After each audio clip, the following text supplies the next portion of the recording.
Today I'm going to discuss one of my very favorite topics, which is the management of pregnancy in women with pre-existing diabetes. And this is one of the hardest things we do, certainly one of the hardest things our women do, but it ends up with a wonderful outcome. So, although there's not that much that's new, I want to reinforce what we know and talk more about continuous glucose monitoring. So first of all, I want to talk about pregnancy planning. And just so you know, women with diabetes have about the same rate of unplanned pregnancies as women who don't have diabetes. I'd like to think it was less because our women are so organized, but pregnancies happen. So anyone who I think is going to become pregnant or is likely to become pregnant, I start them on prenatal vitamins. They may be someone who just got married or whatever, and they say, I want to have a baby in a year or two, but those are the women that I often find get pregnant before they know it, so I have them on prenatal vitamins. Secondly, when I'm working with somebody who is planning on pregnancy in the near future, I make sure they get an eye exam. I make sure I check their renal function and evaluate them to be sure they're otherwise healthy. And then I start them on a continuous glucose monitor, and if they're not already on one. And I do this in part because I think the data is much easier to analyze when it can come in seamlessly into my office through the CGM, but also because I have my patients rely on CGM so much during pregnancy. Now, CGM is not yet approved in the United States for use during pregnancy, and I'm going to talk about that more in a minute, but certainly it's a tool I use often.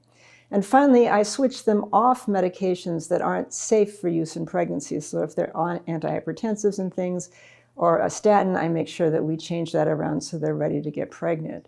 Now, to review the pregnancy targets, these seem frightening to women who aren't yet pregnant, but I tell all of my women that they're completely possible, and frankly, the motivation of pregnancy helps women get down to these values. So the fasting glucose is 70 to 95, the 1 hour glucose is 110 to 140, and the 2 hour glucose is 100 to 120, with an A1C target of less than 6%. So this basically means that you want women to be below 140 most of the time, and their fasting to be below 100. And I don't always quite get there, and one of the reasons that I like the CGM data is because we can look at CGM targets. So in particular, we look at the time in range. This is a different time in range of 63 to 140, and our goal is to have women at 70% or more at this time in range. But this is a little tricky because you don't want someone to have a time in range that's 100% and have them be 130 all the time, because you want that fasting and overnight blood glucose level to be lower than that.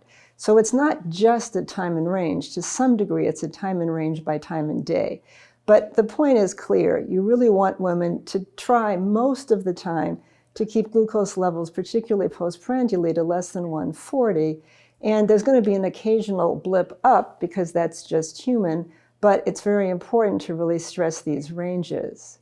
Now, another thing that's important is that hybrid closed-loop systems, as they stand now, basically don't work in pregnancy because their targets are higher than this.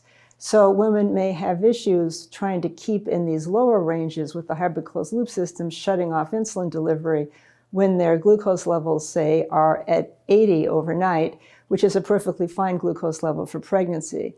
So until these systems give me an ability to adjust the target ranges, I take women out of the hybrid closed loop mode and have them manually adjust their doses.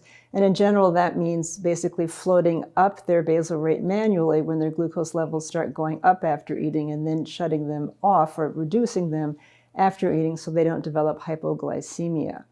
One of the most challenging parts of pregnancy is how insulin sensitivity and resistance changes throughout the duration of the pregnancy. So early on in pregnancy, I can't really predict. People will say to me, their glucose levels are just more unpredictable. Some women will go lower very early on, some a bit higher.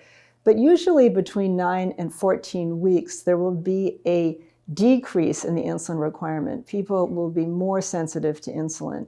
And that's a period of time in which episodes of hypoglycemia, particularly severe hypoglycemia, are more common.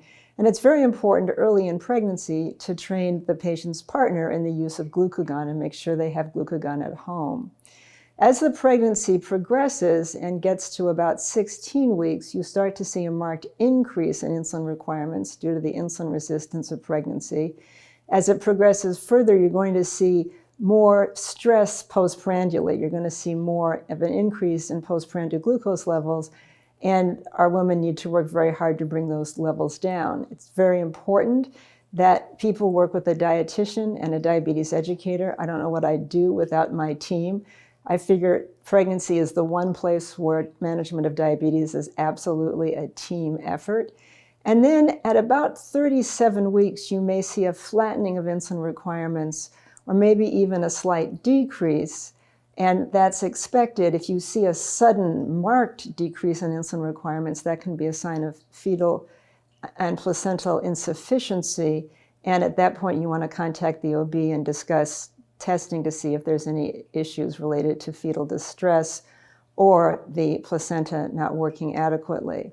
And then finally, immediately postpartum, once the placenta is gone, you're going to see a marked reduction in insulin requirements, and the doses of insulin after delivery can drop to as low as half of the pre-pregnancy needs.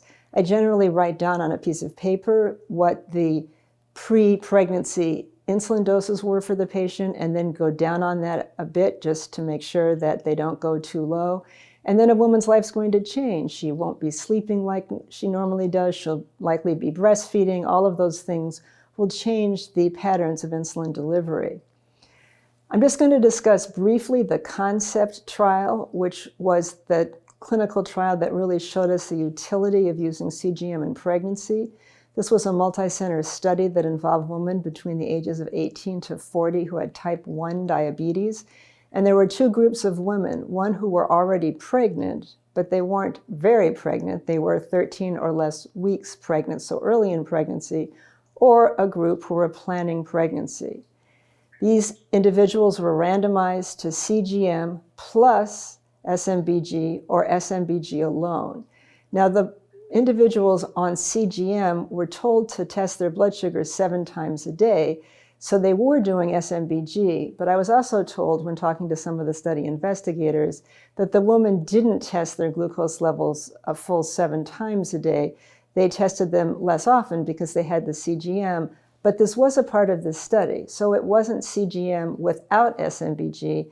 SMBG was certainly encouraged, particularly if there was a discordance between the CGM data and what the patient thought they might be in terms of their true blood glucose levels. The primary outcome was a change in A1C, and in this study, there was only a small change in A1C between the CGM group and the SMBG group, but what there was a significant increase in time in range with CGM, 68% versus 61%, which was very statistically significant. But I think even more importantly, neonatal outcomes were improved. So there was a lower incidence of large for gestational age infants. There were fewer neonatal ICU visits lasting more than 24 hours. There were fewer episodes of neonatal hypoglycemia and a reduction by 1 day in terms of hospital length of stay in the babies. So CGM really helped improve outcomes in the women who used it compared to the women who were just on SMBG. There was, interestingly, no benefit of CGM seen in women who were planning pregnancy.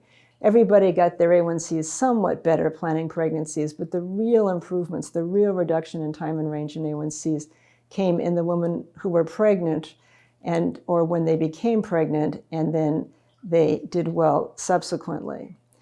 So I think the CONCEPT trial is a really good study in terms of showing us the benefits of CGM in pregnancy. I think we need to remember that we need to encourage women to really stick to the tried and true SMBG if there's any concerns about the CGM not being accurate or having issues getting sensors or whatever. But I'm really encouraged about what we can now do in terms of pregnancy in our patients with pre-existing diabetes. I do want to stress the need for women to have that ophthalmologic exam at the beginning, maybe during pregnancy and potentially after pregnancy, particularly if their A1Cs start high and then go down over the course of their pregnancy, because I've certainly seen worsening of retinopathy. And then the other question I'm often asked is it safe to use a medication like metformin in pregnancy? The data on that is sort of complicated, and I can't really exactly figure out what's best. I prefer to really just use insulin for management of patients in pregnancy, but in some cases, the obstetrician suggests that we continue or use metformin, and I work closely with the obstetrician to do what is optimal for both mom and baby. This has been Dr. Ann Peters for Medscape. Thank you very much for listening.